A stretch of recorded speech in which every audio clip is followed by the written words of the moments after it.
In the quaint village of Ibadan, within the ancient Oyo kingdom deep in the jungles of Africa, a young Akin grew up in a humble hut with his mother, Moremi.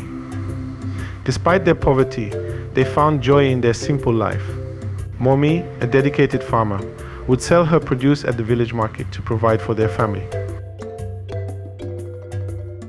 However, their tranquility was disrupted when the ruthless King Oba Orompo introduced a harsh decree, increasing taxes on farmers. While many grumbled in silence, Mormi boldly spoke out against the king's edict in the market, criticizing him openly. Her courage was met with brutal force as she was arrested in the dead of night. The king, intent on silencing her, cut out her tongue. Akin, determined to save his mother, took her to a secluded rock for safety. The king's cruelty didn't end there. He burned their hut and seized their farm wares.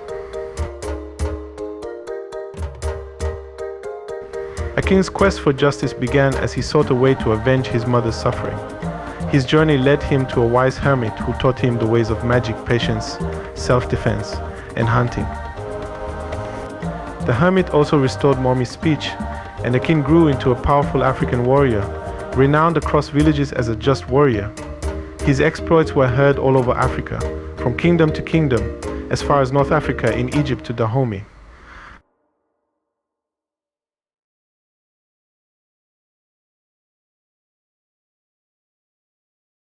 Years passed, and the village faced new challenges: drought, invaders, and Oba Orompo's relentless taxation. With no one daring to speak up, the king, desperate for a solution, called upon the much-talked-about mercenary warrior to save the village from invaders in exchange for gold land and his daughter's hand in marriage. Akin, now a fierce and feared African warrior, accepted the offer.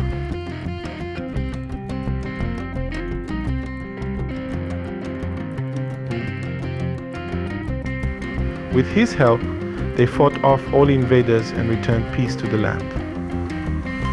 After a successful battle campaign, the king honored him with the title of Ayona Kakanfo and asked Akin to choose a date for his marriage to Oba Oromo's daughter.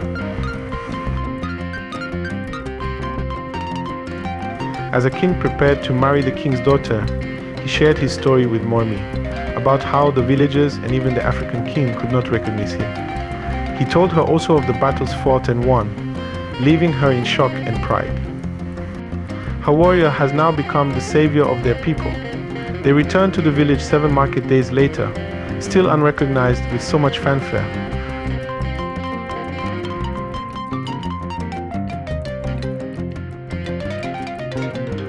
During the wedding ceremony, Akin revealed his true identity, and the villagers, shocked, recognized both him and Moin.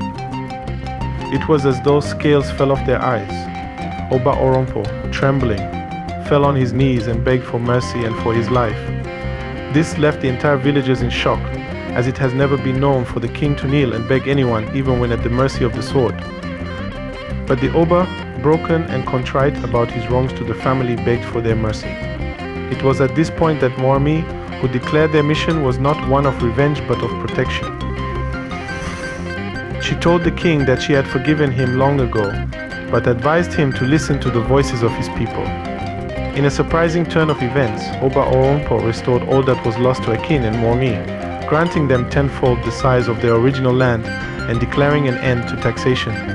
The villagers rejoiced, and Akin, Mormi, and the king embraced, finally finding peace and happiness. And so they lived happily ever after.